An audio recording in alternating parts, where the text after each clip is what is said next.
To nuke or not to nuke? As Barack Obama prepares to become the first US president to visit Hiroshima, it's worth remembering that the conventional wisdom says dropping the world's first and only atomic bombs was essential for ending the Second World War and saved lives. To this day, a majority of Americans still believe it was the right thing to do, as does one of Japan's top historians, Sadao Asada, who says it's what prompted Japan to surrender. But that's not the whole story. Did you know that a number of leading US military and political figures at the time were hugely critical of President Harry Truman's decision to nuke the Japanese? Admiral William D. Leahy, Truman's chief of staff, said that by using nuclear weapons, the US had adopted an ethical standard common to the barbarians of the Dark Ages. Former US President Herbert Hoover said the use of the atomic bomb with its indiscriminate killing revolts my soul. Ethical debates aside, was the bomb necessary for ending the war? Well, 6 of the 7 5-star US generals and admirals at that time felt there was no need to drop the bomb because Japanese surrender was imminent. General Dwight Eisenhower, later president, said Japan was already defeated and that dropping the bomb was completely unnecessary. And he wasn't alone in his opposition to that. In fact, a post-war panel of 1,000 experts, including surviving Japanese leaders, concluded Japan would have surrendered even if the atomic bombs had not been dropped. Today, more and more historians are questioning the conventional, the traditional arguments in favor of the attack, including the top Japanese historian Toshi Hasegawa, who has, quote, marshaled compelling evidence that it was the Soviet entry into the Pacific conflict, not Hiroshima and Nagasaki, that forced Japan's surrender. And then there's the question, why drop 2 atomic bombs on Japan? As US historian Barton Bernstein put it, whatever one thinks about the necessity of the first A-bomb, the second, dropped on Nagasaki, was almost certainly unnecessary. At least 39,000 people, men, women, children, were instantly incinerated in Nagasaki, at least 60,000 in Hiroshima. Obama might be the first US president to visit Hiroshima since the war's end, but don't expect an apology. It's not really something most US presidents are fond of doing. I'll never apologize for the United States of America. Ever. I don't care what the facts are. What the facts are. What the facts are. What the facts are. What the facts are.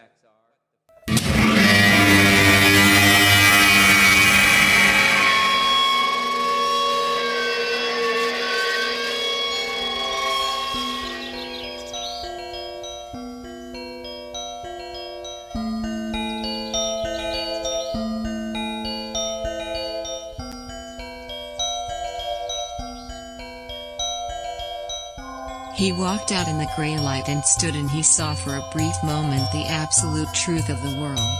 The cold, relentless circling of the intestate earth. Darkness implacable. The blind dogs of the sun in their running. The crushing black vacuum of the universe. And somewhere 200 animals trembling like ground foxes in their cover. Borrowed time and borrowed world and borrowed eyes with which to sorrow it.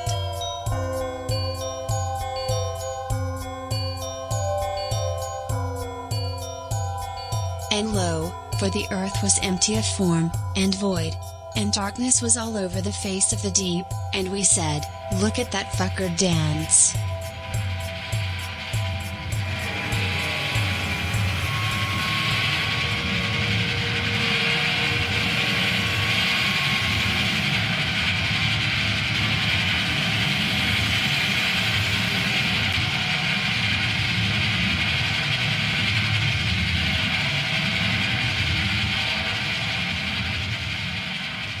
Whatever, if I'm forgetting something, it doesn't matter. Welcome to Heat Death of the Universe, coming to you from Seoul, South Korea at 11:55 a.m. KST. It is August 10th, 2021, year of our Lord Sam Malone. That was his name, right? Think so. Yeah. Old Sam Minstrel Blackface Malone. This reference will make no sense if I don't put a cold open in. And I don't think you should put a cold open in. Yeah. It's best for things not to make sense. This is the cold open. When you try to make sense of the world, you just get depressed. You doing all right today, man? Yeah, I'm okay. It's like some of the first things I've heard from you today have been like, we're all dying. Cheers is a great show. It showed me my future of terminal alcoholism. Anyway, let's hop into it because we're on a very restricted time schedule. We're busy people. We've got business shit to do. Mm-hmm. We've got to carry briefcases. That's what it's about. Carrying briefcases. I got to carry like 6 briefcases today for like when I was 3 hours. When I was a young man, I kind of imagined that's what work was. You just got up and carried a briefcase around all day. Kind of is. It also just, I mean, since we were talking about Seinfeld, there's a really funny Seinfeld detail that I remember. I remember this more clearly than I remember the whole Chinese restaurant episode. Is when Kramer somehow like just falls into a job by accident, like an office job, but he has no idea what the business is, but he just keeps showing up and like sitting at a cubicle every day.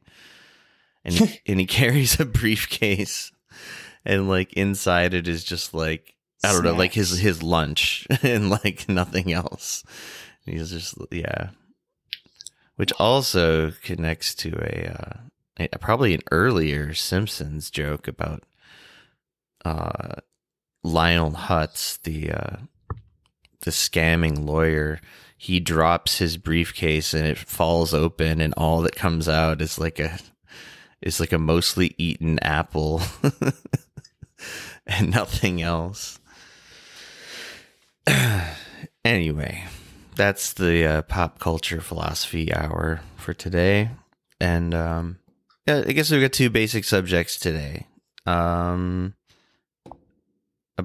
4 days ago was the 76th anniversary of the dropping of the first atomic bomb on a civilian population in Hiroshima. See, I told you we'd break away from the depressing talk. It's getting lively. Saved. If you've learned anything about American history, you know those bombs saved Americans. Millions of Americans, right?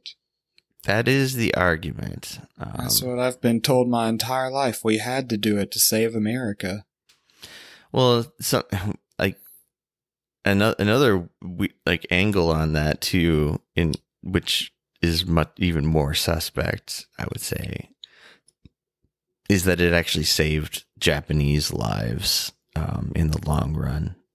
Like, if there had been like just a series of ground wars or like normal bombing campaigns, it would have actually killed more people, just not all at once. And in such a spectacularly horrible way.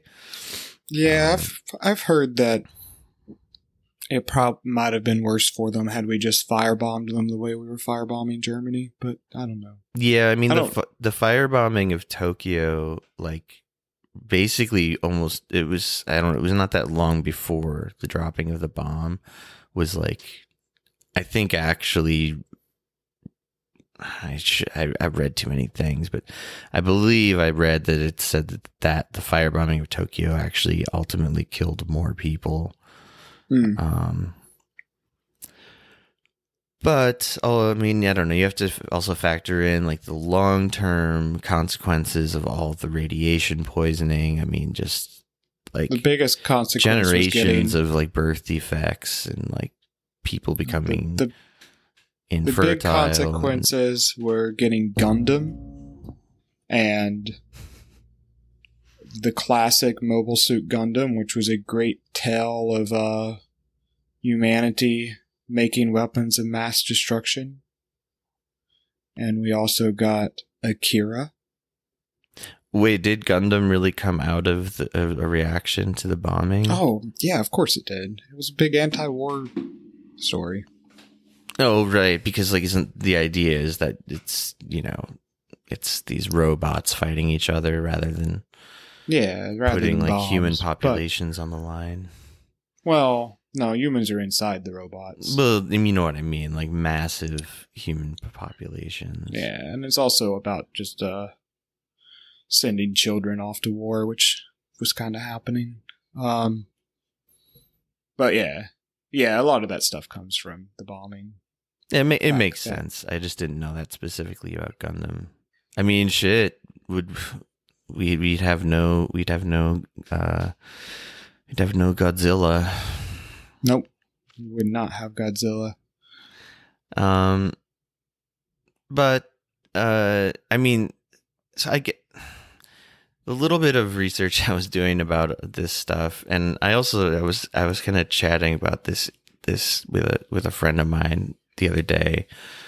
I mean, there's like fierce academic debate, I guess, about this, like even to this day. Like, was the U.S. more or less or not in the right? Was it proportional response to? Because let's not forget, the Japanese were committing terrible imperialistic crimes throughout Asia. Yeah. So they were the bad guys. Yeah. I still wonder, and I guess, like, okay, so where I was coming from, like, kind of initially before, like, trying to sort of rethink it, was a more sort of clear, cut and dry conviction of, like, the U.S. did it, dropped the bomb as a show of force to the rest of the world, of like, we're on top now, don't fuck with us. Like, we got to this bomb first. The Germans couldn't get to it in time. That's why they surrendered, and now we're gonna force the Japanese to surrender really quickly as well. But so, you know, there's like historical arguments back and forth about how close the Japanese really were to surrendering, and I mean, there's some theories that, like, it wasn't even after the bombing. That's not even what necessarily caused the Japanese to surrender. It was more the threat of Stalin. They were more terrified of the Red Army just, like, invading, I guess you could call it mainland Japan, or just, you know, whatever, like the territories, like, they would have probably come into Manchuria and everywhere, like the U.S. troops were doing. But, like, at that point, like, basically after Germany surrendered, you know, the Red Army was, like, basically signed on for, like, okay, now we'll come in and clean up the Pacific theater for you as well. I'm of the opinion that they just wanted to test out their new toys. That's all. Yeah, I mean that's also like a. Because this is my understanding, Japan was on the verge of. I mean, they were defeated. They were giving up. Their people were starving. The people that were in mainland Japan at the time the bombs fell were just like women and children, and most of them unemployed. There were food shortages, etc. Yeah, that was the other thing, is the U.S. could have basically just starved everyone to death and created like a naval blockade to, like, keep like food imports out. Not that would, I mean, you could argue that would maybe be worse. Well, that would have probably been 100% worse. Yeah. I mean, it would be. But the thing is like, when you see, like, what Truman was saying about it, like, even Truman was making a point of, like, we chose, like, these sites to bomb, like Hiroshima, because it has a big military base, and it did have a military base, but I don't think it was also one of the key ones, and they there weren't many soldiers there because the soldiers were off scattered around the Pacific Theater fighting on all these different islands with the US basically. So like 90% of the people who were incinerated and radiation poisoned, and I'm not pulling the number out of my ass. I mean, this seems to be documented in multiple places, were just civilians. I think that we wanted to show power. The war was coming to an end. England was kind of like declining after the war, right? Russia was looking a bit strong. I think that we dropped the bomb just to show how fucking powerful we were. Yeah, some of the theories are that it wasn't even necessarily to show the world. It wasn't necessarily to like implicitly threaten the world, but more directly to show Russia what's up. Yeah. Because they just certainly didn't have any atomic bombs yet. Not yet. We may have inspired them. Oh, well, I mean, the first country to drop one and to have one is going to inspire like all other countries, aspiring countries who want to be global powers to also get their own. And it's no mistake that like Russia has like the second most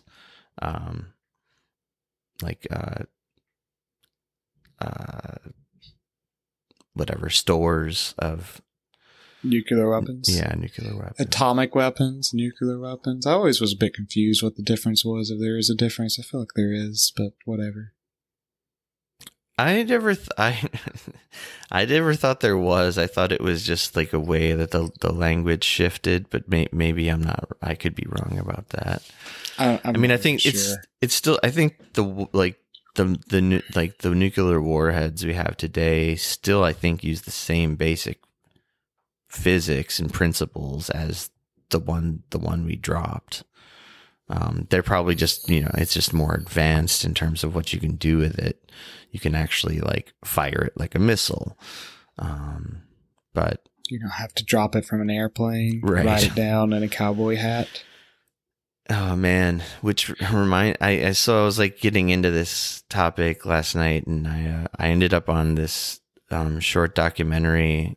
I think it was through Vice actually. It was called "What a Nuclear Bomb Explosion Feels Like," and it was like interviews with these old British soldiers who survived being like next to a mushroom cloud in these tests. And like they're talking about like how you could just see everyone's skeleton. Like you're supposed to cover your eyes with your hands, and like basically like you could see through your eyelids and see the fucking bones in your hands when like this fucking nuts flash was going through you. And like huge percentages of the people in those tests, unsurprisingly, like and quickly after died from cancer, radiation poisoning. It was just cancer, but like maybe radiation poisoning as well. But it was like but this group of guys who had survived it, like all kind of like got together in this like little like I don't know, like VFW or whatever they're called in England. And it was just really surreal hearing them talk about it, like how they got brought out on like this, this big aircraft carrier, and nobody told them what was going to happen. Like they didn't have a clue. Like I think all they heard was like, I don't know, we're testing bombs or something. And like, they're all just kind of, there's footage of them, there's like film footage of them. And they're all like smiling and in their fucking like naval suits, like smoking cigarettes. And the next thing they know, they're like, okay, cover your eyes, put your head in the crook of your arm or cover your eyes with your hands. And, good luck. Yeah, basically. And like, yeah, the way they describe it. I mean, the other thing is there's documentaries that interview Japanese people who survived that were in the blast radius, and they give equally, no, not equally, way more horrifying stories. That's kind of my point about this, is that I do, of course, I feel sympathy for those soldiers because they were just completely used as guinea pigs against their they were tricked. I'm sure if you told them we're gonna blast off one of these things like right next to you, basically, that's the thing, is they were so close. Yeah, I think they wanted to see what the fallout would do. Oh yeah, it was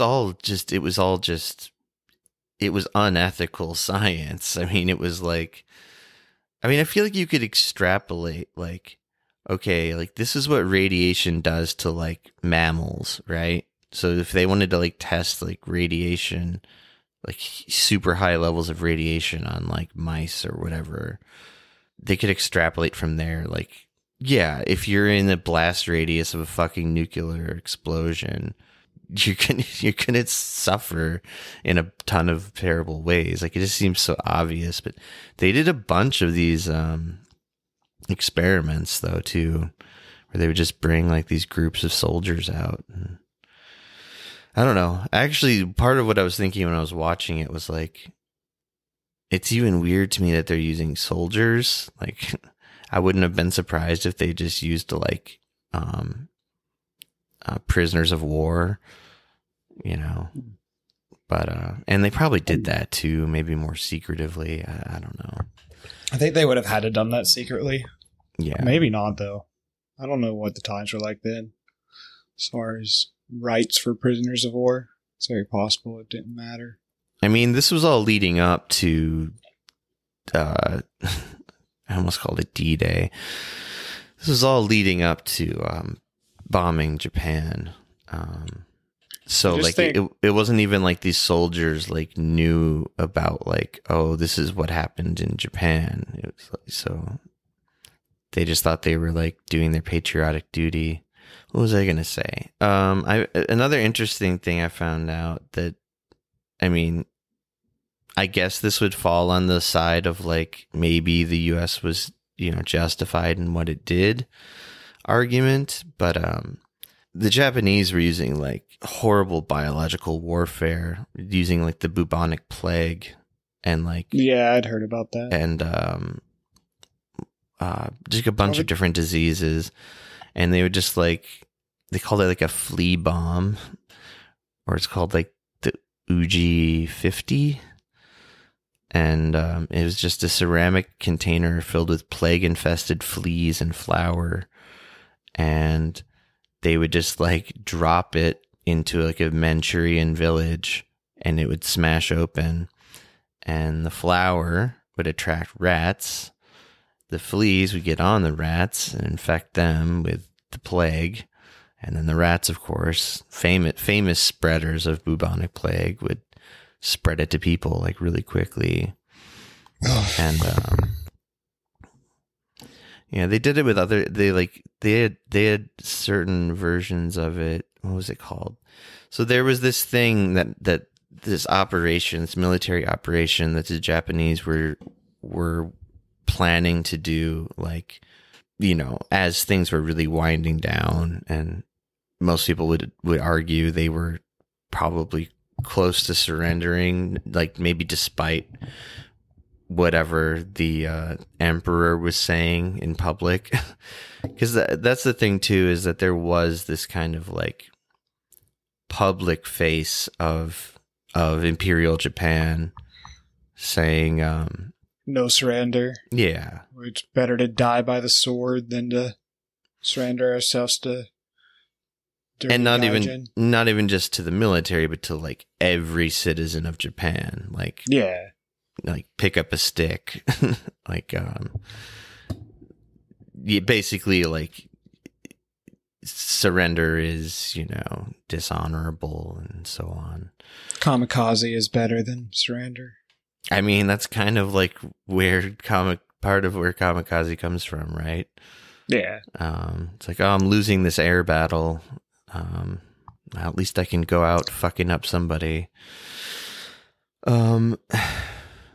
But no, so this plan was to literally strap basically versions of that bubonic plague thing, but this time they had encased bubonic plague, cholera, smallpox, botulism, anthrax, and other diseases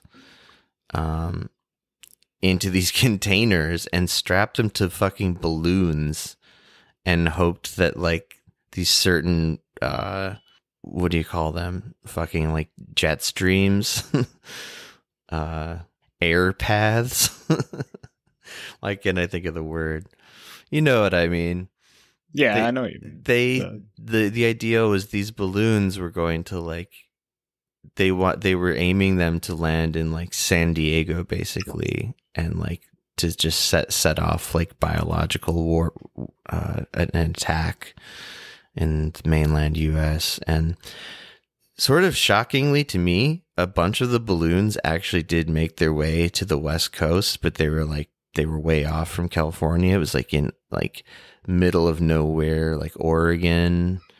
It looks like on like a farm. Okay. And then it actually, yeah, one of the weird things is that it caused it they like knocked out some power lines, and those power lines were supplying electricity for the nuclear reactor cooling pumps that the Manhattan Project production site in Washington was using. So it's like kind of like weird poetic irony, because when did this happen? 44? Okay, so they had like multiple attempts at this, I guess. So this was before the bomb was dropped on them. This was back in almost a year prior, 1944 November. They launched 9,300 of these balloon bombs. Balloons. That's a crazy amount, actually. It's more than I would expect. Yeah, well, I mean, I guess if they're doing the math, they're like, some birds are going to pop some of these balloons. I don't know. I'm also just picturing birthday balloons, which is obviously wrong, but it's... How the fuck did they collect 150 million fleas? That's a good question. I mean, I guess they could have just bred them artificially. I guess you breed them. Fleas bleed. From what I understand, fleas breed really, really fast. Yeah, it makes sense. That's like one of their things, right? Oh, disgusting weapon. Jesus. And okay, so the plan to attack California, which was called Operation Cherry Blossoms at Night, it translated to English, obviously, that never happened because Japan got bombed like a month prior to when they were planning on doing it. And they surrendered. But I don't know. It's just some things I didn't know about it beforehand. But yeah, I mean, so the things I know is like Japan was losing. I think they would have surrendered, but there is something to the argument that maybe their national attitude wouldn't have changed as drastically without the bombs. I mean, the other thing is they were planning on dropping 4 bombs initially. I think or on 4 different cities, if not more than. I think one of the plans was to drop 3 bombs at once on one of these small cities. One of the ones they never dropped a bomb on. Like, I definitely think that a big part of it was the U.S. needing to show force to the rest of the world to just like establish dominance. That's what I think too. And I think even, like I said before, like even if you want to narrow it down to like, because kind of like as soon as Germany had surrendered, the alliance with Russia was basically starting to like crumble. Yeah, because they were allies like purely out of necessity. Convenience and necessity. But and also I think there's a big reason why. Well, there's many reasons, but there's a reason that Americans think that we were number one king shit, like just we were Superman in World War II, and that, yeah, sure, Russia helped out, but like when you look at the sheer numbers and like the actual military engagements with Germany, like it seems pretty clear that they couldn't have done it without the Red Army. Yeah, certainly not. I mean, just the sacrifice of so many bodies to do it as well is something I don't know if Americans would even be willing to do. But it goes against. I mean, it's all the whole narrative gets completely screwed up once the Cold War starts. Obviously, like it becomes like, diminish the role that Stalin's Russia really played in stopping the Axis powers. There's just one quick thing I wanted to read a little bit from. I mean, sure. I guess this just gives a little more detail to the idea of where I guess you and I were both kind of coming from, like not instinctively, but just, I mean, for a long time, I used to sort of hem and haw over this issue. Like, was it a good idea? Was it unjust? Like, was it fair? Was it necessity? I actually think it's really complicated still. Though I don't think that nuclear bombs should ever be dropped on people as sort of a pacifist reaction to it. Yeah, and then I mean the most convincing argument to me is that they maybe should have been, in a weird way, is the argument that a lot more people would have died and suffered had they carried out just like a land invasion. So, but I don't know. I mean, I guess I'm still saying like my default sort of reaction is, and it comes a lot from what I'm about to read here. Okay, so this article, this was written like 6 years ago on the it would have been the 70th anniversary of Hiroshima.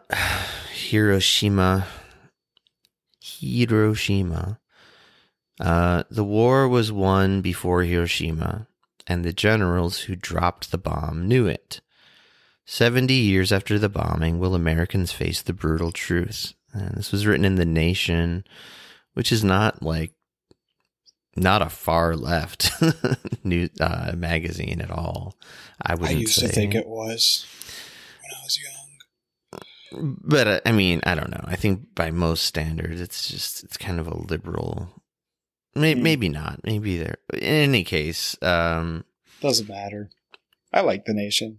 I've liked The Nation times in my life. Me too. I don't really have any particular objections to it, but so it begins with the writer is like visiting the National Air and Space Museum, and it has like it has like the Enola Gay, the plane that dropped the first bomb, and the article just kind of begins with the standard American like history book version of what happened, which is we had to do it because we saved the lives of thousands of Americans, and it was a terrible but morally just decision.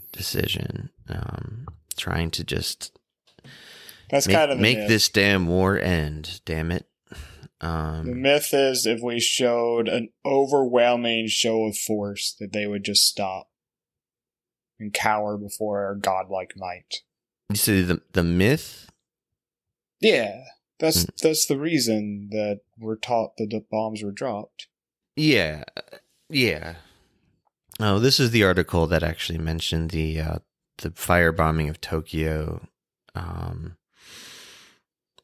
Plus the destruction of other Japanese cities by conventional bombing killed far more people. This is still in the U.S. Naval Museum. It says the Navy Museum acknowledges what many historians have long known. It was only with the entry of the Soviet Union's Red Army into the war 2 days after the bombing of Hiroshima that the Japanese moved to finally surrender. Japan was used to losing cities to American bombing. What their military leaders feared more was the destruction of the country's military by an all-out Red Army assault. So apparently this is even just like written into like an American museum's like, narrative or whatever of what happened in the war. But so anyway, the more important part is how there were just numerous like generals, and not to mention like scientists who worked on the bomb. I watched like this hour-long documentary on Leo, how do you say his name? Szilard? Yeah. The true brain genius behind the bomb. And he like pretty quickly became like an anti-nuclear weapons activist. I think a lot of the Manhattan boys and Oak Ridge boys quickly became anti-nuclear reactionist at that time. Yeah, I know he was maybe the most in a way, or maybe just because he was the most well known because he's considered like the father of the bomb. So it showed all this footage of him like going on like American TV, and he was like a Hungarian like immigrant who's spoke with an accent and whatever, but like they would have him and like some other like hard to understand accented European guy like come on and like debate about this stuff back in the 50s. It was pretty interesting documentary. But I mean, it was from like 1992, but yeah, I mean, I don't know if I need to even really read a lot of the. I mean, here's just some of the standout quotes, I guess. The use of this barbarous weapon was of no material assistance in our war against Japan. I mean, that gets pretty to the point. Yeah, and that Eisenhower didn't want it to be used at all. Yeah, Eisenhower was opposed. Even what I found out was Truman was opposed at first, but his reason for being opposed was not out of he was worried about was that they were going to drop the bomb and it wasn't going to work and they were going to look like idiots. I understand that reason. That's why I don't do a lot of stuff. It's the worry of looking like an idiot.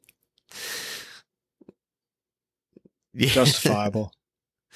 So you'd be a true do-nothing president were you to get into the Isn't office. That the best kind of president?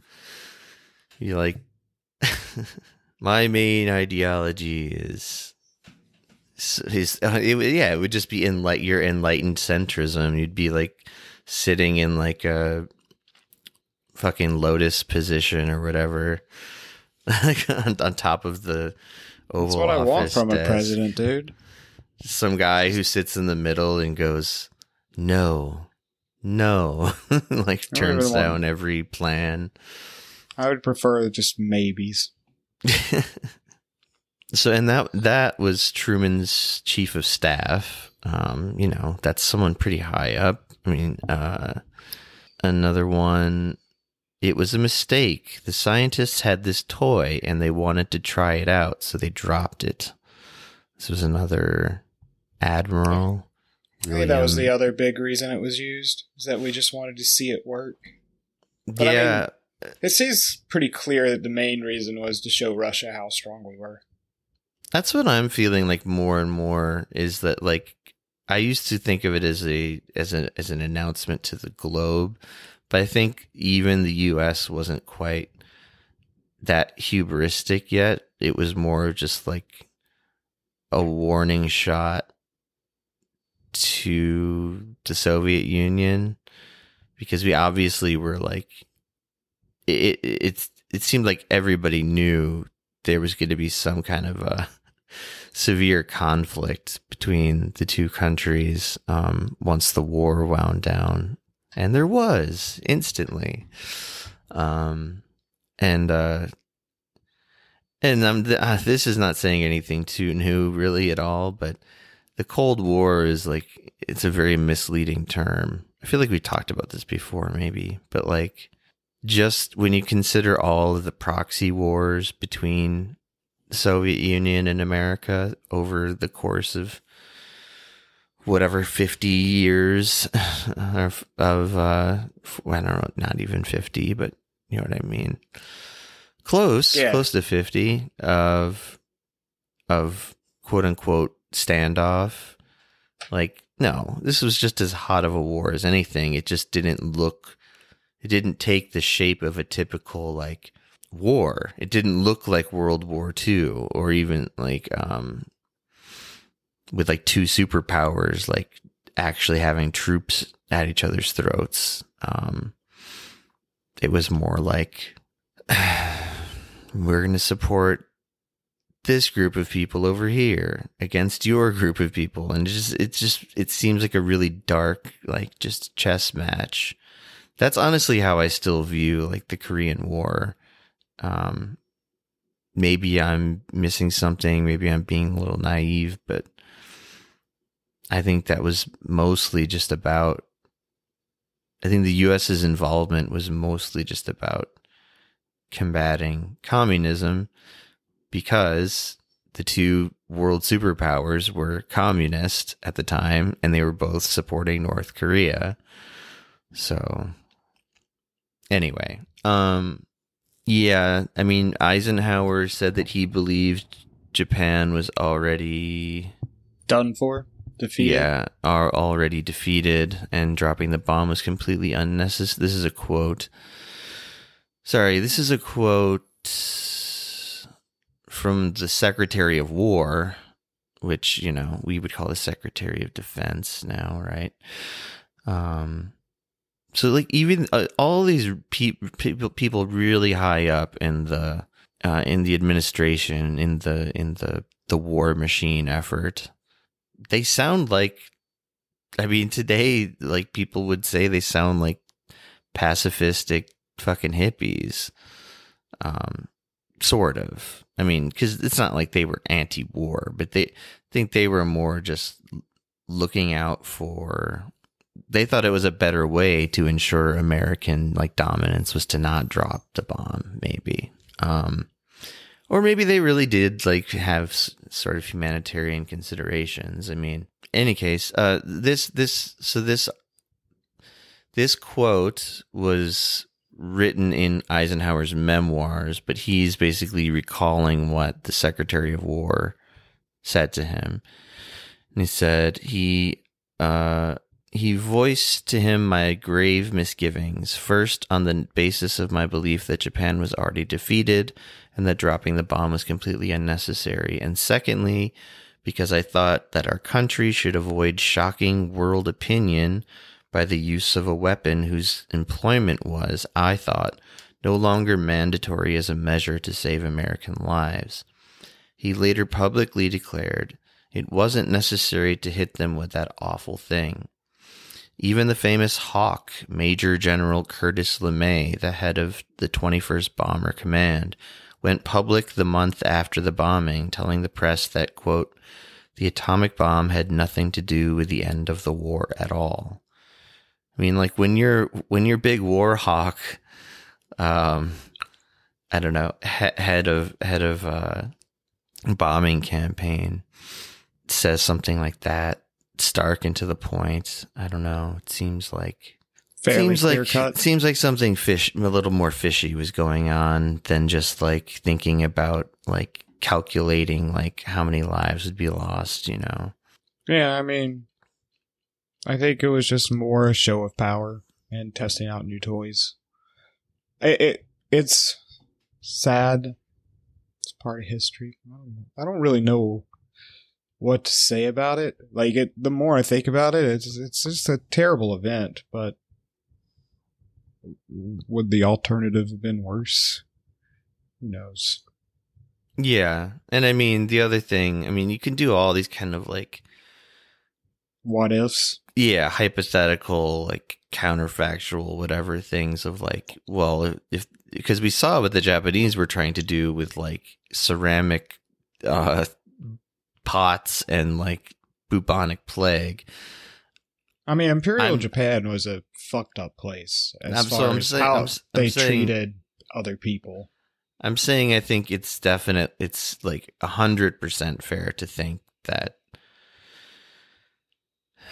had Hitler's Germany or Imperial Japan or Russia, like for that matter, had any of these major players in the war gotten their hands on the bomb first, it could have been a lot worse, possibly.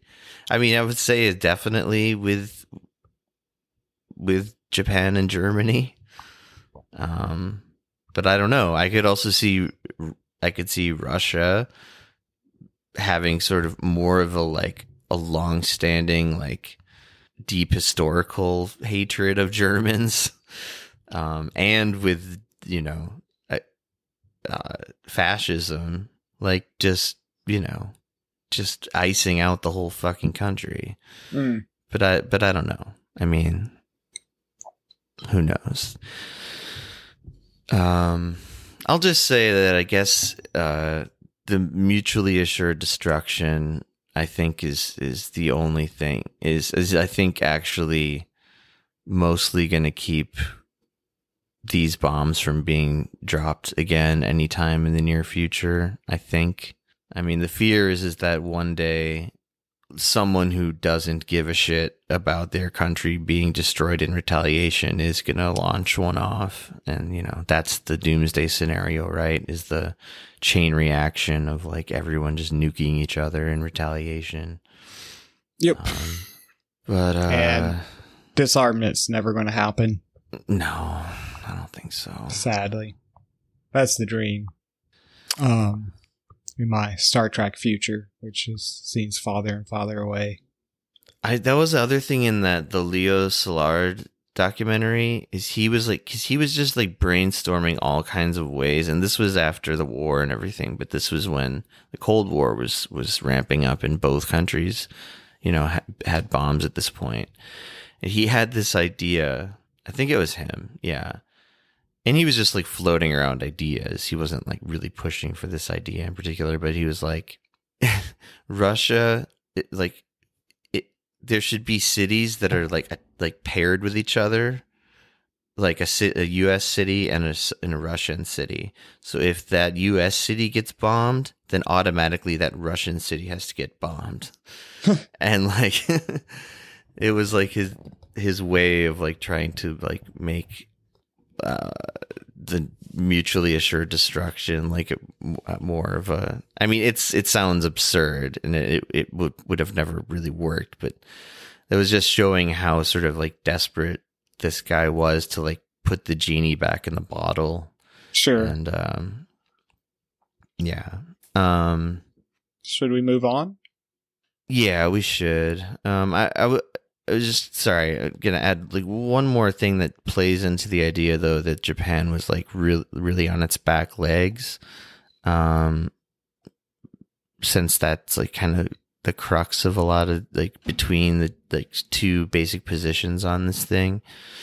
So in saying that it was in the argument that it was unnecessary to drop the bomb, it says American intelligence had broken the Japanese codes, knew the Japanese government was trying to negotiate surrender through Moscow, and had long advised that the expected early August Russian declaration of war, along with assurances that Japan's emperor would be allowed to stay as a figurehead, would bring surrender long before the first step in a November U.S. invasion could begin. Yeah. So like if they were in negotiations of surrender with Moscow, then again, that just almost plays into the idea to me that America was kind of trying to assert itself like sort of above Russia as like, hey, you should be like surrendering to us. Anyway, we should move on. I know that we gotta go soon. So did you know that Joe Biden wore a tan suit, like totally for the win? He broke the internet by wearing a tan suit. Was he just doing a callback to Obama wearing a tan suit? It's literally what it was. Oh, cool. Yeah. I wish I had a tan suit. I don't own a suit. That's a lie. I have a suit. I've worn it one time. I bought it to go to a wedding. Cheap suit. Bought to go to a wedding. And I have no reason to wear suits in my life. I think that probably means I live a good life to not have any reasons to actually wear suits. Sure. You can tell you're a good guy if you have no reason to wear suits. Trust me, bad guys wear suits. I don't know anything about this world. Bad people wear suits. I used to wear suits more often, but like, because you're a hipster. Yeah, that's in that sense, not in the look at my normal like office suit sense. I was never into the wearing suits as a fashion thing. I guess that's kind of a lie. I wore ties occasionally. I was, but I was the only one in my friend group doing it, so I don't know. Anyway, I just like to be comfortable. Well, you can get a comfortable suit, but so Joe Biden, what's up with Joe? Joe wore a tan suit, and the dum-dums on the internet were like so enamored but like the bigger point is that this was being posted as like, this is a tribute to his friend Barack, but also it's showing how this was the most controversial thing Obama ever did was tan suit gate. And so a lot of people more aligned with our view of the world have been like taking this picture of the side-by-side tan suits and then posting like, you know, a war crime that Obama did. Being like, I think this was worse than wearing a tan suit. More controversial than drones? Yeah, sure. Right. At least according to Fox News. It's just it's such ridiculous rewriting of like recent history. But anyway, that doesn't have much to do with the main thing to talk about here. I guess the main thing that I want to get at is the CDC had sent the White House some papers saying that it's a bad idea to tell the public to go maskless. And an administration ignored those papers and went ahead and told the public to go maskless. Well, the CDC told the public to go maskless as well. Yeah, but what I understood is the CDC sent the White House different things, but then the line came down that we're going to tell the public to go maskless. And I mean, all the government has to like stay in step. Right. Yeah. So basically, there was a leaked document exposing. I'll just read the title. Leaked CDC document exposes Biden administration's COVID-19 cover-up.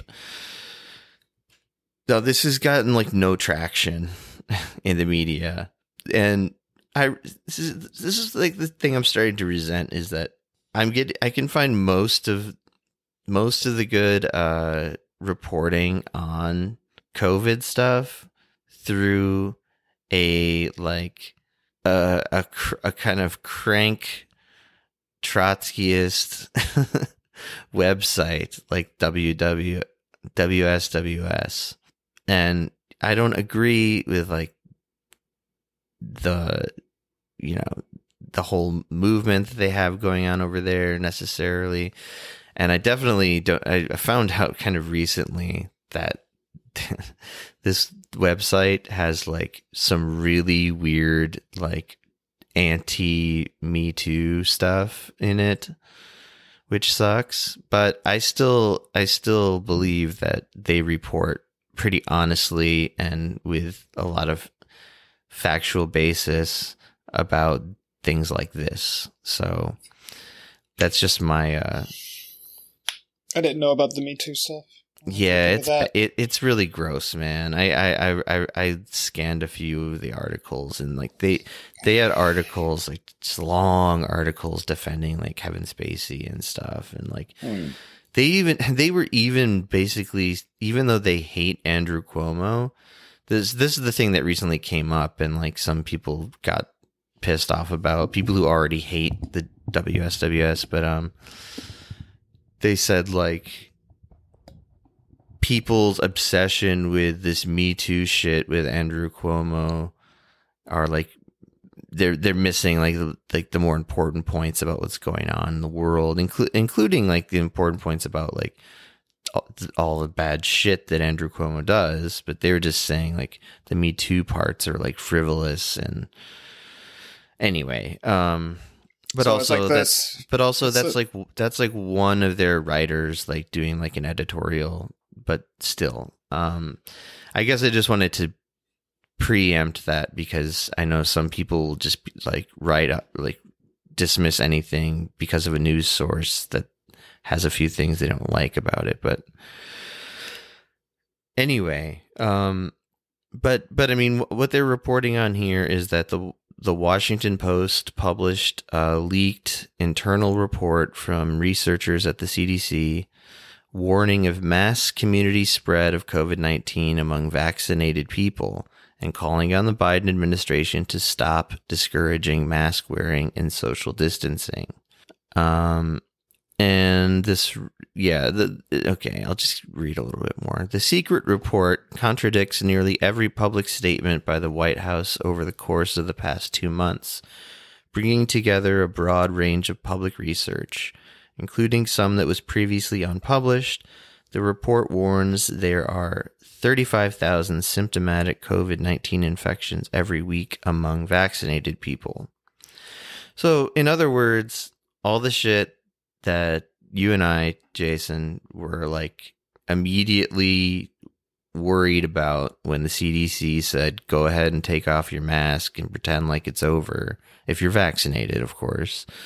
And if no non-vaccinated people are going to take advantage of that, I'm sure. Turned out to be true. I mean, from the get-go, can I just say this? Way early on, before the vaccines were, being handed out, while they were being made, the vaccines we have, they reduce symptoms. As long as you have the vaccine, you're probably not going to die from COVID. It's not going to have serious long-term effects. That's pretty much been proven at the moment. But these vaccines don't stop passing the disease. So if you're around someone unvaccinated, they very likely could, and you could pass it among each other. Your symptoms aren't going to be bad. And that's all the vaccines ever were. So the moment they started telling vaccinated people not to wear masks, that's just insanity, because that's not the type of vaccines we made. Yeah, I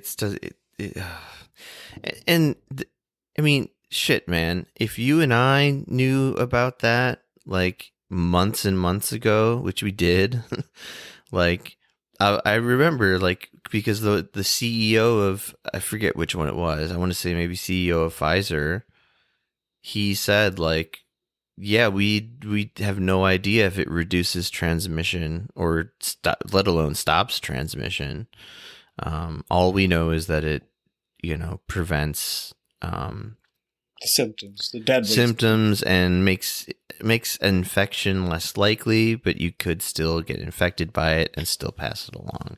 Like, I thought everybody knew this, and it was reported on. I mean, that's the thing is that, but when the government, when Joe Biden himself goes on TV and literally says, you're not going to get COVID if you're vaccinated, like that was his exact words. Again, this is dangerous misinformation. And that's what drives me so crazy about what we talked about last week about Jen Psaki getting on her high horse about we're working with Facebook to make sure dangerous misinformation doesn't get out there. And all these motherfuckers do is give dangerous misinformation. Their goal is to have the economy back and life back to normal. Whether that takes people dying or not, doesn't matter. Yeah, but I mean, maybe if they just came out and said that, then what could I complain about, really, other than that's evil? But at least they wouldn't be lying all the time. Just the outright lies are what gets under my skin in a way, but mostly because those lies are leading to what we're seeing right now, which is like more hospitalizations than either of the first two waves in the U.S. and scarier variants, Delta and Lambda. Lambda's really scary. I know Lambda's out there, and it makes Delta look like a puppy. Really? Yeah. Like in terms of like it's more deadly or more contagious, more deadly, spreads easier. Jesus. See, the last thing I had read about it was that like it was just something like, oh, we don't really know enough yet. We haven't had enough clinical trials or whatever. But I believe you. I'm just saying. I was just. I was actually just waiting for the other shoe to drop on that anyway. So I feel like there's just been so much mishandling by the leadership in America, not by Joe Biden and by Donald Trump. The leadership in America has mishandled this just like from the get-go. There should have never been at any point during this times when they were telling people not to wear masks, which has caused probably more problems than like anything. From the beginning, from the Fauci thing. Fauci never said that, I actually think this pandemic would have been, I mean, it would have still been bad, but I don't think that it would have ever got to this weird, like, politicized point where people were like, oh, I'm not going to wear a mask. Because I think that's what, like, gave a lot of people leeway to it. And then, like, it's just turned into this thing where, like, unlike, say, in Korea, where people just wear the mask because it's like wearing a fucking seatbelt, it just keeps you safe. It turned into this, like, in America, it's turned into this thing where it's a sign of defeat. If you have to wear the mask, that means we were defeated. But not wearing the mask means that we're winning. It's a sign. It's also a sign of submission to a political party that you hate. Yeah, I mean, like we talked about, there's fucking anti-masking laws in 7 or 8 states or whatever. Yeah. I mean, that's just nuts to me. I mean, because even if they didn't have those laws, like, people are still not going to mask because Biden refuses to even, like, we could say, like, maybe it wouldn't work, but there are, like, federal things they could do that would at least some people would go along with it. Yes, there's still going to be crazy Q moms, like, screaming and burning masks and stuff. But, like, I think the thing that, like, people are freaking out about now is the vaccine passport idea, which I didn't quite look into this, but, like, it was because of that goddamn Joe Rogan clip that was going around. He was talking about how there's some new law in New York, and it's probably not even passed, and it's probably not nearly as severe as he's trying to make it sound. But he's like, you can't do anything unless you show your vaccine passport. Why do I got to be vaccinated to go to a restaurant or go to a gym? It's good. Like, yeah, of course, good, but it's like, and the thing though is, it's probably not even that effective though, because these politicians are afraid of pissing off, let's just call it the Joe Rogan contingent or whatever, the QAnon contingent.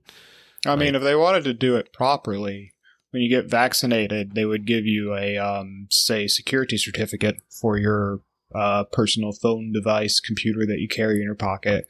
And no, that's what the passport. the passport's supposed to be, though. Oh, okay, I thought they were just giving you like an ID that would. No, it's supposed to all be on phones. Okay, yeah, that's how I would do it too. Well, other countries are doing it, and it's working. Like of course, Denmark, always ahead of the curve. They're doing it, and it's working really well. They're doing it here in Korea. I mean, not that Korea's done a great job of getting everyone vaccinated because there's been problems with distribution, but they do have that set up with their COVAP, and I mean they kind of led up to it anyways with like just doing contact tracing through going to restaurants and having to be like sign in with your QR code to let people know that you were there. Yeah. In case there was an outbreak, that way they could message you and say, hey, there was an outbreak here, you should get tested. Oh, that's the government encroaching on my rights. That's the government trying to keep the public safe. No shit. I know. I mean, fuck all these crybabies who don't want some interference in their life. This isn't like an individual thing. Just fuck them. Fuck them and have like actual laws that force people to get vaccinated and force people to be upfront about if they're vaccinated or not. Why the fuck should my dad have to eat at a restaurant with someone who's an anti-vaxxer? I don't want my dad to be put at risk. He's not an anti-vaxxer. Yeah, completely. I mean, the thing is like just on a larger scale level is that if say the vaccination rate stalls out where it is now in the US, that's still about 50% of the country if you include everybody, if you include kids and everything. Yeah. And half a population vaccinated and half not does not lead to herd immunity. In fact, it's like I was listening to someone the other day. They actually talk about it. It's like a reverse herd immunity. It's where the unvaccinated population, and like herd immunity is supposed to be obviously where the vaccinated population helps like reduce the amount of virus like circulating through the population, the overall population, and that like in turn like through trickle down effect protects the unvaccinated. Because the thing is there are, and that's a small number of people, but there's still people who deserve not to die. There are people who are like so immunocompromised they literally cannot get the vaccine, and or sure. People with really really rare allergies and stuff that like it will kill them. But yeah, of course. I mean, I'm just saying like that's another group of people to think about. I don't even think that group of people though makes up like any significant percentage. Like, yeah, you have to think about them, but like people blatantly not getting the vaccine for political reasons just like kind of kills me. Oh no, I mean that's what makes it even worse though, is that those people, and I feel like something we maybe haven't mentioned so much on the podcast, and something I thought about the other day from talking to a friend was how there are people like in the general left, like who are anti-vax, and they tend to be hippies from people California. Obsessed with yoga. Hippies from California. No, but specifically, like one of the determining factors in not getting vaccinated is if you're like really into yoga. I believe that. But yeah, like you said, yeah, basically sort of crystal waving like hippie types who don't understand that like GMOs are not like inherently evil, and neither are vaccines. Like I just don't like chemicals, Yeah, I mean, GMOs have probably saved more lives than just about anything in human history, but that's a whole nother topic, and I'm probably opening a bag of worms by even saying that, but it's true. We've kind of talked about that a little bit before, but yeah, we should talk about it again another time. But is it a bag of worms? Is that right? Can of worms. I mean, a bag of worms. Bag of worms. Yeah, I mean that's more it's more of a complicated mess than a can of worms, really. I guess it depends on how big that bag is. Okay. Yeah, so it sucks that, like, it just seems like... I know I said this to you the other day, but it sucks that the leadership on both sides seem to just refuse to handle this pandemic in any logical way, as far as I can see.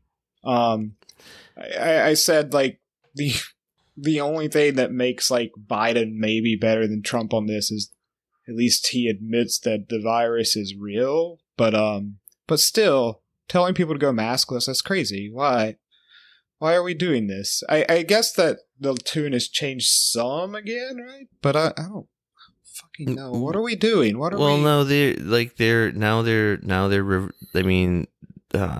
CDC has walked it back and says everybody needs to wear masks even if you're fully vaccinated, you need to wear a them mask in public settings, yeah. In indoor public settings, which is still not good enough. It should just be everyone needs to wear a mask, like, basically all the time when you walk out of your house.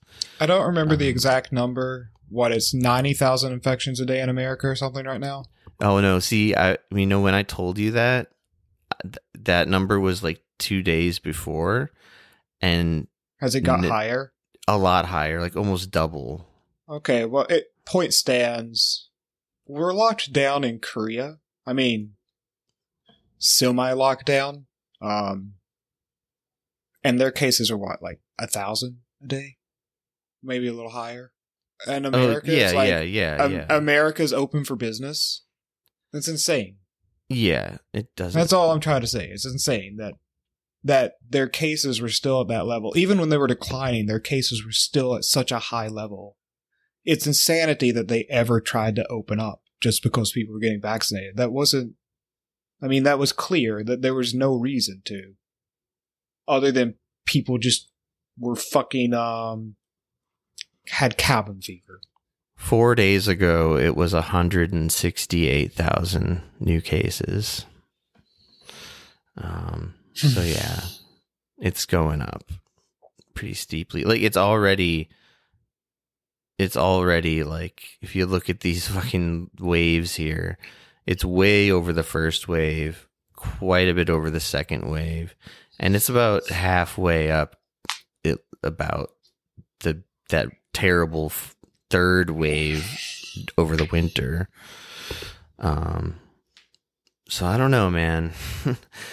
But I just before we go, and I know we got to go soon. Yeah, I just wanted to I want to hammer home like how fucked up it is that nobody is talking about this controversy, which the very least controversy about the White House's reaction to like what the CDC's scientific studies before they decided to tell everyone. Literally, it has Biden's quote here. He said,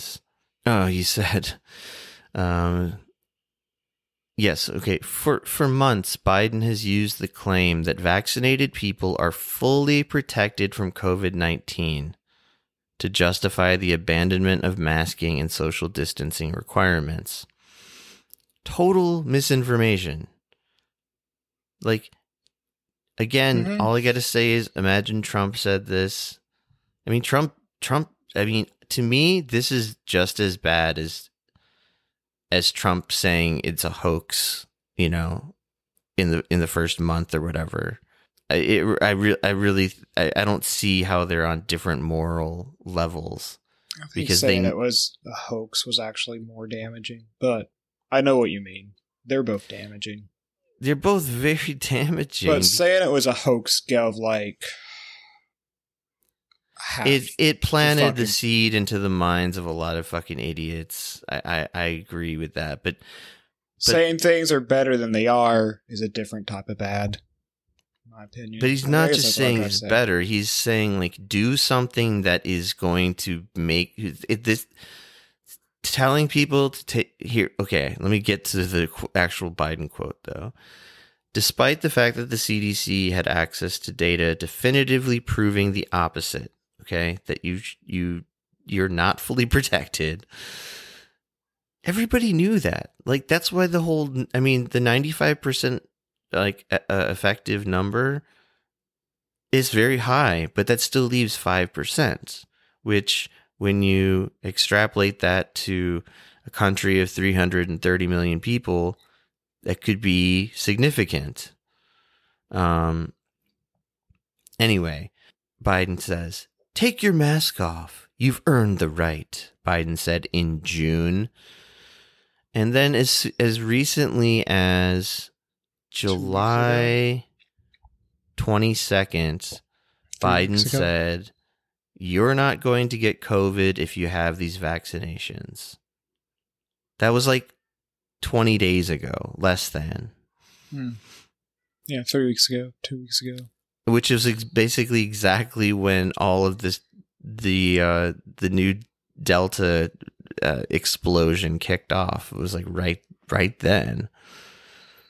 So anyway, there is proof. There's this document leaked. Washington Post reported on it. They published the document. Like other major papers, like New York Times, blah blah blah, they reported on this as well. But what they didn't point out is that this meant that the Biden administration knew and therefore was just lying about shit to everyone. Lying about shit that has huge consequences. Lying about shit that is the reason we're in the second worst wave of the 4 waves right now. And I just think it's more symptoms of this trash politics world the U.S. lives in, where you just defend your guy to the death no matter what. And I don't see how that's any different than the Trump cult. Like, people are just as cultish about Joe Biden. They don't act as crazy in public, you know. They don't like paint MAGA on their faces and shit. And also they tend to also be of the professional, highly educated class. So they come off as more dignified and whatever. But they're acting just as dangerously, in my opinion, in their failure to report honestly about this shit. And so, okay, well, I'll read one last thing here. This is from the WSWS article.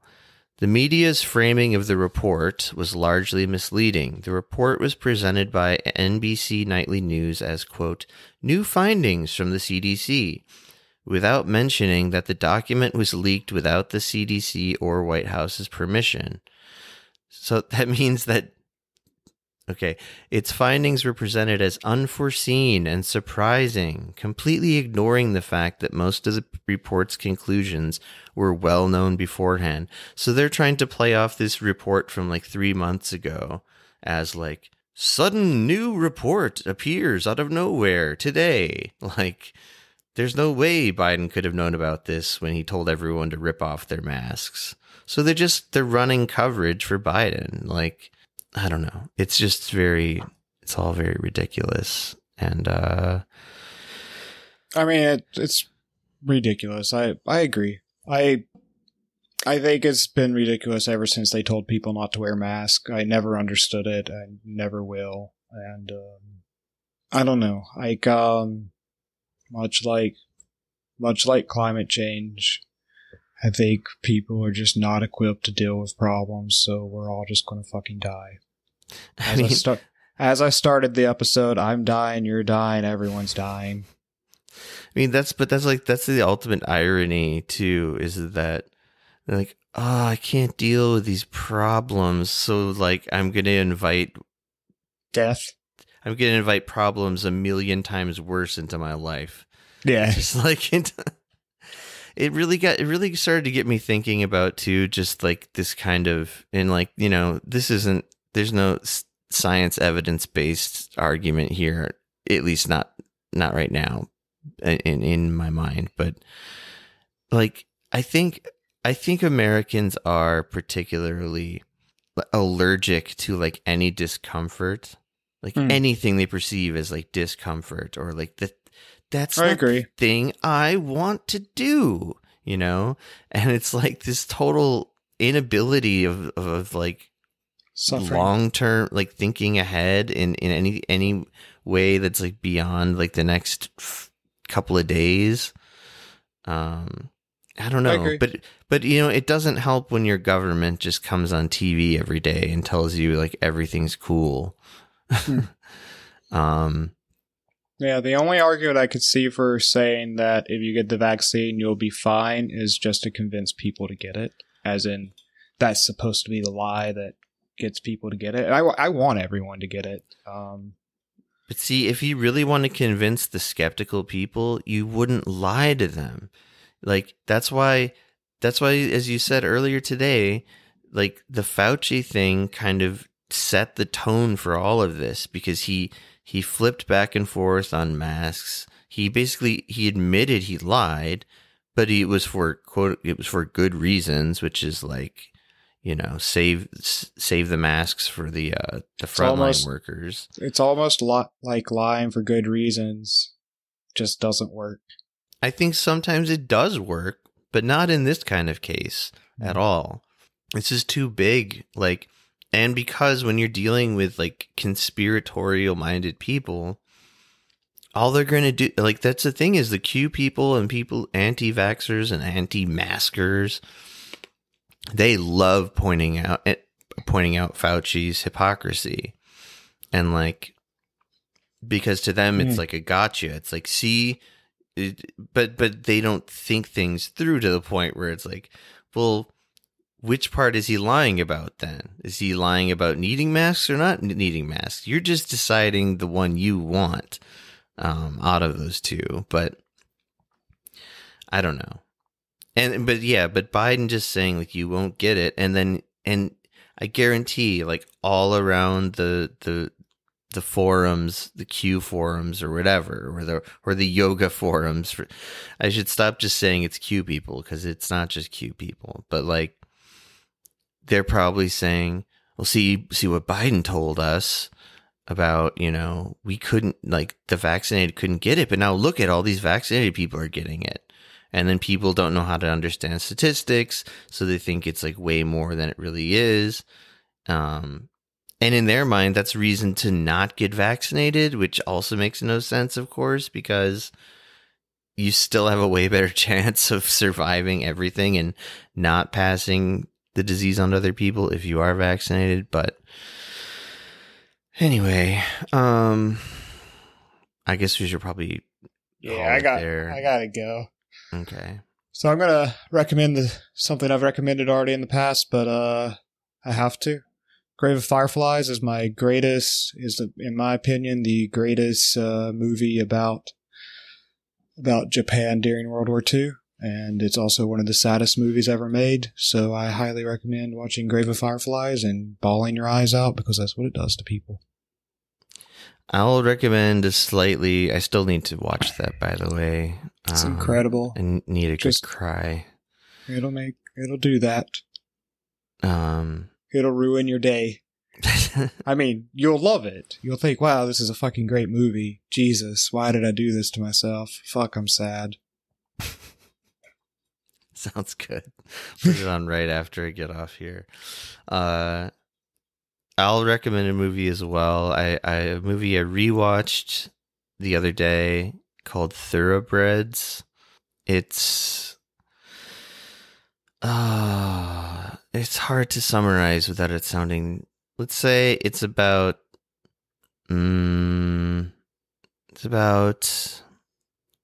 mental illness and like rich people and maybe wanting to kill a rich person.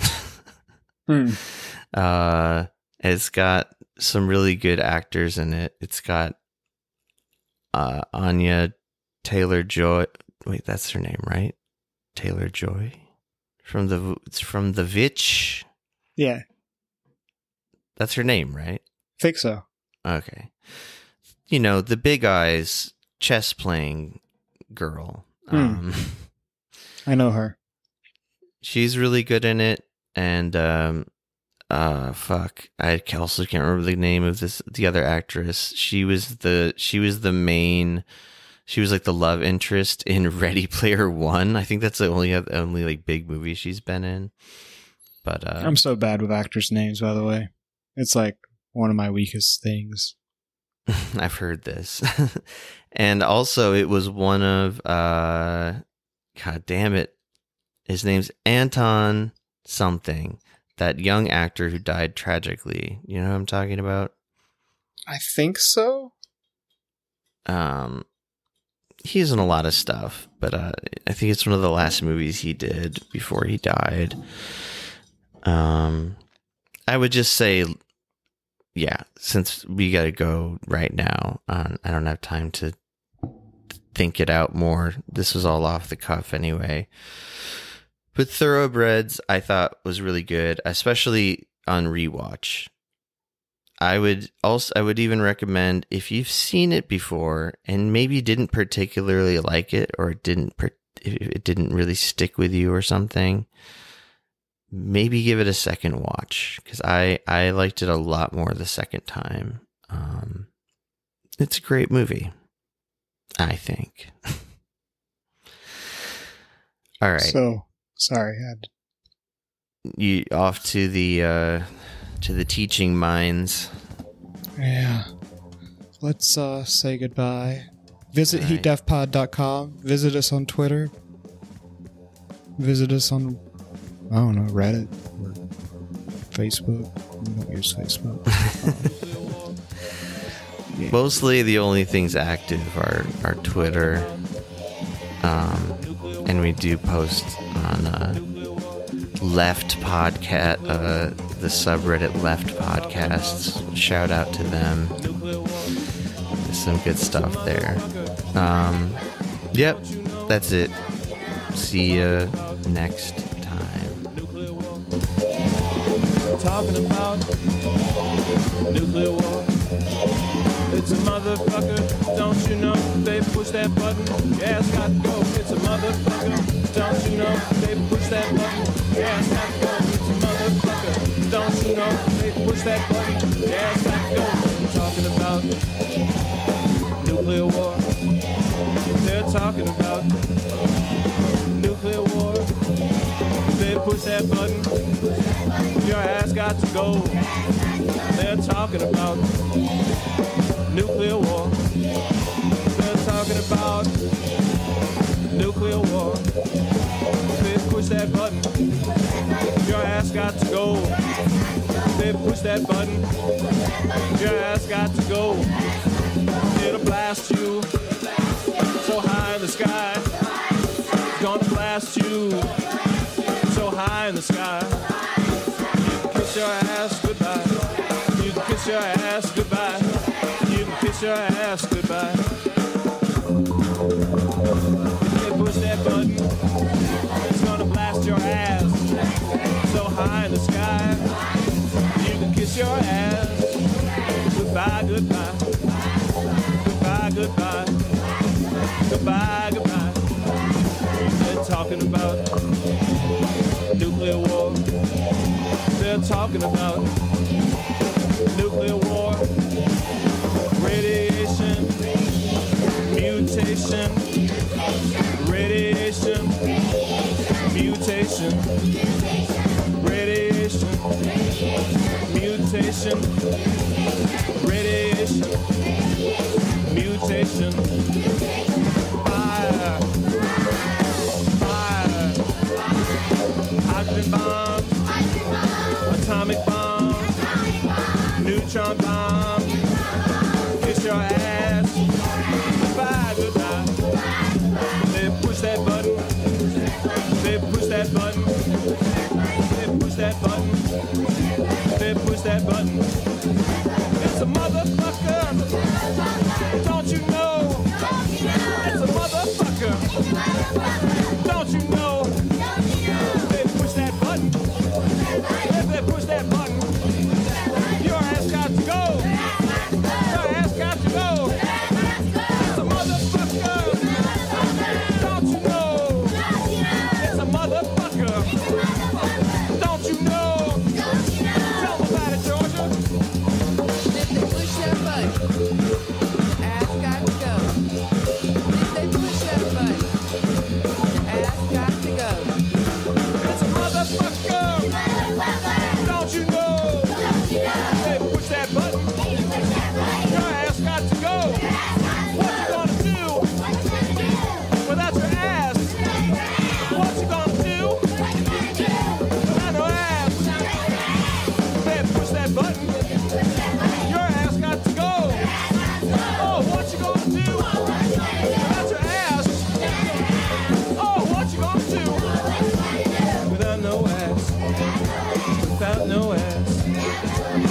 got your ass. You got no ass. You lost your ass. They're talking about nuclear war. They're talking about nuclear war and mutations, radiation, mutation, radiation. If they push that button, if they push that button, if they push that button, radiation, mutations, radiation, mutations, man's radiation makes mutations, man's radiation makes mutations.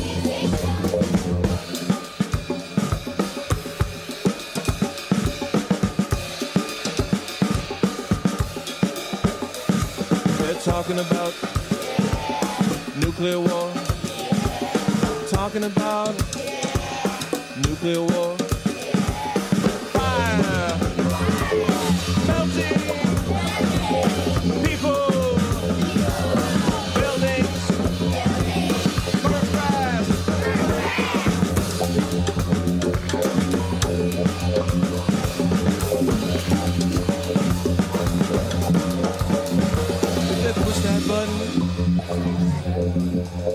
If they push that button,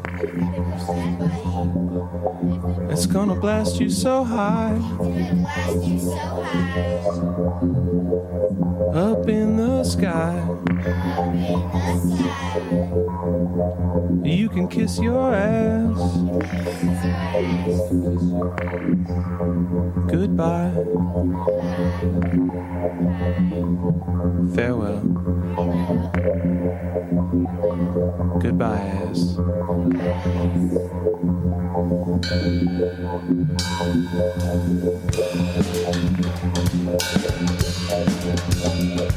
It's a motherfucker. Don't you know? It's a motherfucker. Don't you know? It's a motherfucker. Don't you know? It's a motherfucker. Don't you know? They push that button. They push that button. If they push that button, you can kiss your ass. Goodbye, goodbye. Goodbye, goodbye. Goodbye, goodbye. Goodbye, goodbye. Goodbye, goodbye. Goodbye, goodbye. Goodbye, goodbye. Goodbye, goodbye. Goodbye, goodbye. Goodbye, goodbye. Goodbye. Goodbye. The first voice recording was made in 1860. It was a 10-second fragment of the French folk song Au clair de la lune recorded by inventor Edward Leon Scott de Martinville. But who will make the final voice recording and when? What will it be? Who will hear it?